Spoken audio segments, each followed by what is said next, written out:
Welcome to the Vegan Pulse. I am your host, Nancy Arenas. Today, my guest is Brooke Haggerty. Brooke is a lifelong nonprofit professional with a passion for the social sector and animal protection.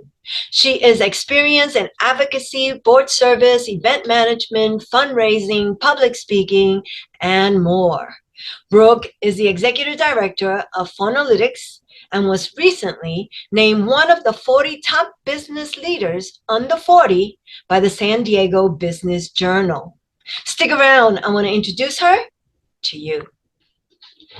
Hi, Brooke. How are you? Hi, Nancy. I'm doing well. Thanks so much for having me today. Oh, thank you for being on the Vegan Pulse. I surely appreciate it. And of course, let's just get to the beginning of this Vegan Pulse by asking you your journey into veganism. Yes, I love that.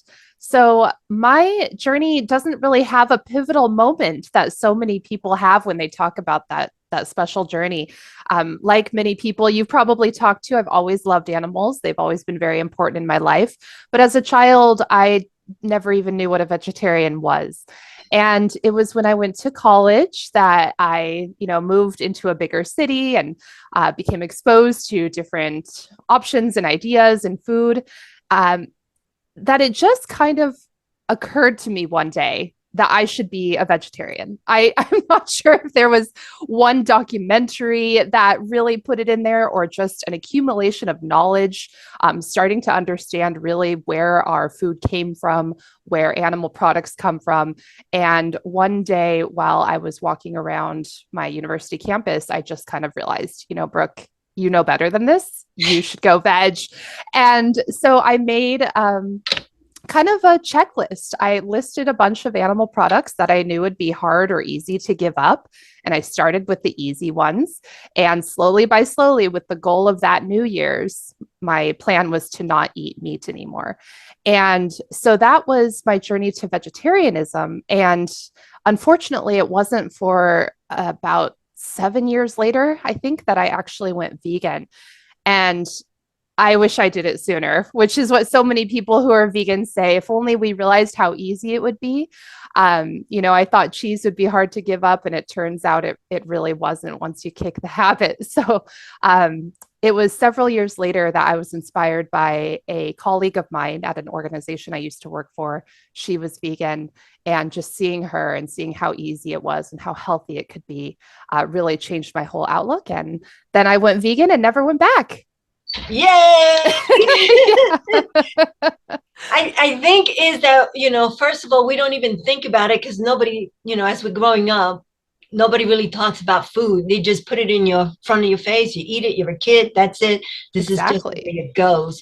And, and then stepping out and starting to learn new ideas, especially when you're going into school, because you get to, be with other people who have other opinions and other views that Yes. you start to maybe think about things a little bit more. Yes, Uh, absolutely. Leaving your bubble and leaving your echo chamber and seeing, there are more ideas out there. There's more ways of living and being open to that influence. exactly. And, for me, started by being vegetarian as well. And then I went vegan because of a friend of mine. And I wish I would have did it sooner, so much Yep. sooner. And this friend of mine I met, I've been vegan now for 9 years. So I knew him back in college and he was vegan at that time. And I would just say, yeah, you keep your food.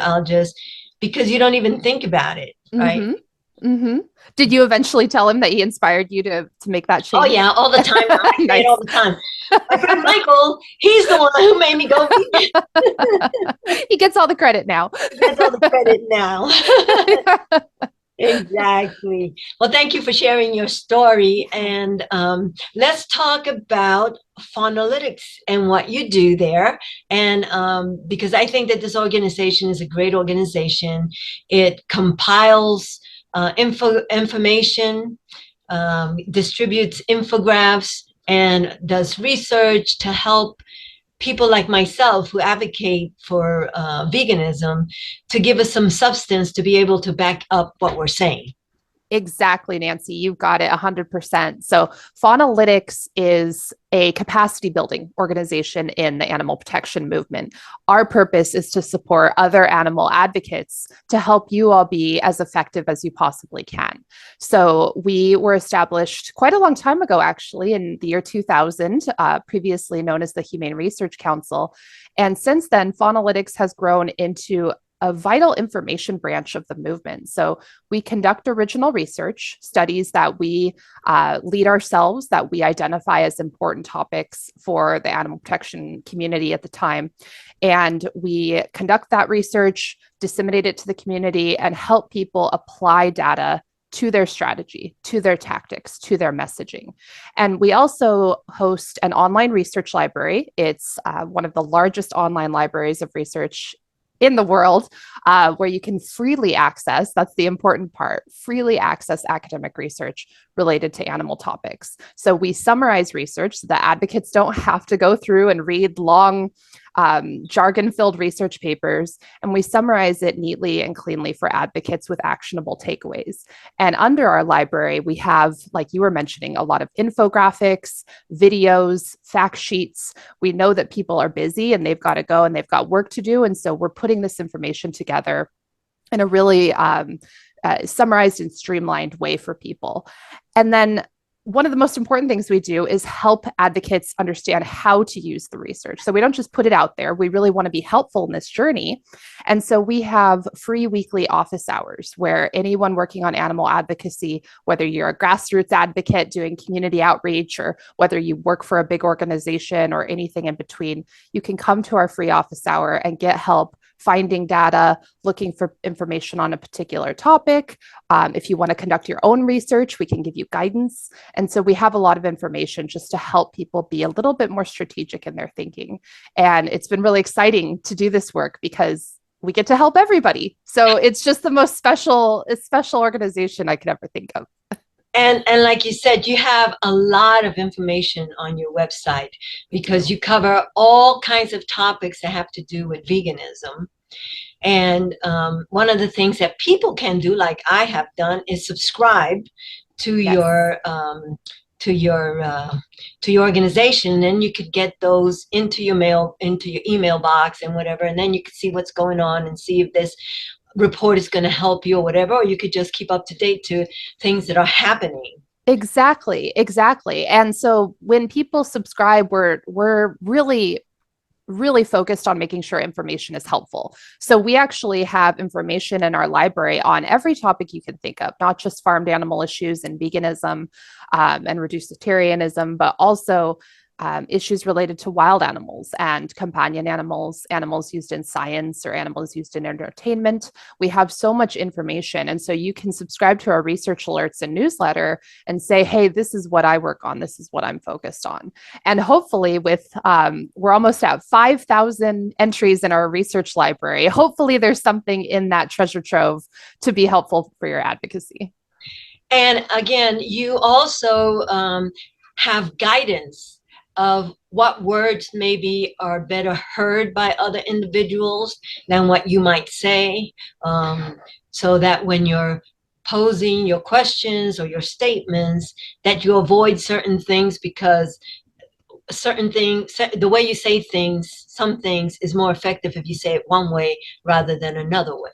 Exactly. And that's what we're really trying to get at. What messaging and what tactics are really going to be the most effective? Because, Nancy, you and I, we could have our own, version of why don't people get this? Why aren't they, assume, why don't we know? And why can't we assume that X leads to Y? But people who aren't already in our community don't necessarily think the way we do.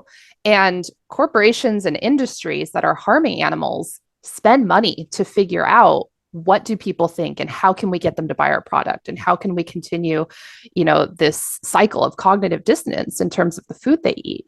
And so we are really thoughtful about, okay, what wording, what messaging, what tactic does this better? What tactics might do harm? What wording do we think is effective, but it's actually kind of neutral? So that's really what we're excited about in our research is what can actually lead to change in strategy for advocates.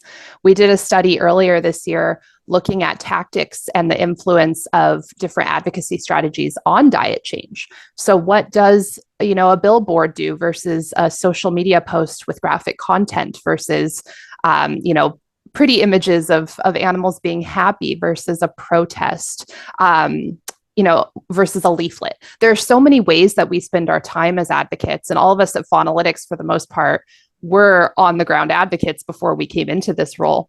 So it's really kind of fun. It's like a mystery to figure out, okay, what's actually going to be the best strategy? And that's what our research tries to answer.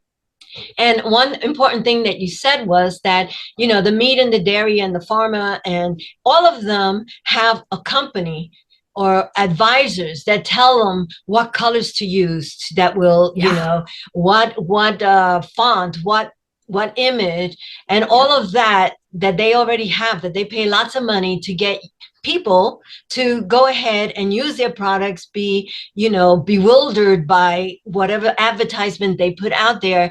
And that's where you come in. That's what you're doing for us. Exactly. Except you don't have to pay for it. So exactly. These companies spend their money on it. And we, as a nonprofit, we fundraise for this. And that way our research is free to animal advocates, because we know it can be challenging when you only have so many dollars to achieve your mission. How do you spend it wisely? How do you make the biggest difference? And research can understandably be something that doesn't make the cut. A lot of organizations operate on very slim budgets. And as a movement, animals don't get very much of the charitable giving pie. So we do this because we're part of this community and we want to be helpful in the way that our talents allow. That is awesome. Again, I want people to get this one message, that do not think for one moment that the meat and the dairy industry and those that harm animals are not doing research on this and trying to, somehow manipulate you. Yep. To look at what they have to offer as something good, even though it isn't. Yep. Absolutely. So we kind of operate as a, check the data first before you do anything. It's what we do too. Even though we're researchers, we always look and see what's out there. What do we know about this? What's been done? And hopefully the movement is shifting to that way as well. Again, no matter who you are, what type of advocacy you're doing, there's probably some kind of research that can help you. And like you said, Nancy, it can be as simple as color choice sometimes, or image choice. There are small decisions that we make that might have a bigger impact on the public if we just knew how to tweak them. Exactly. Yeah. Brooke, you have a wonderful organization. You work for a wonderful organization. I want to thank you for taking the time to be on the Vegan Pulse. And your website, give us all the information. Yes, absolutely. The best part. So we are Faunalytics. That's faunalytics.org. So think fauna like animals and analytics. So faunalytics.org is where you can hop onto our website. You can look at our original research. You can go through our library and search by topics that you're interested in. And you can also figure out how to contact us one-on-one. And on all the social channels, you can find us at Faunalytics. And I really hope that I get to know you and that my team gets to know you, because we really are here to serve the animal advocacy community. So come say hi, come tell us what you're looking for, and hopefully our research can be helpful to you. And if you want to get more involved, you can always donate to our work or volunteer. If you are listening to this and you're like, hey, this is my jam, I love reading, I love research, come talk to us. We can always use more hands on deck. And subscribe to Faunalytics newsletter, so that way you get all the information that's happening right on time. Yep, exactly. Thank you, Brooke. Bye-bye. Thank you so much, Nancy. Thank you for joining us on another Vegan Pulse. I am your host, Nancy Arenas. Remember to check out our website, like us on Facebook, and subscribe to our YouTube channel. If you have a pulse, you have a purpose. The vegan.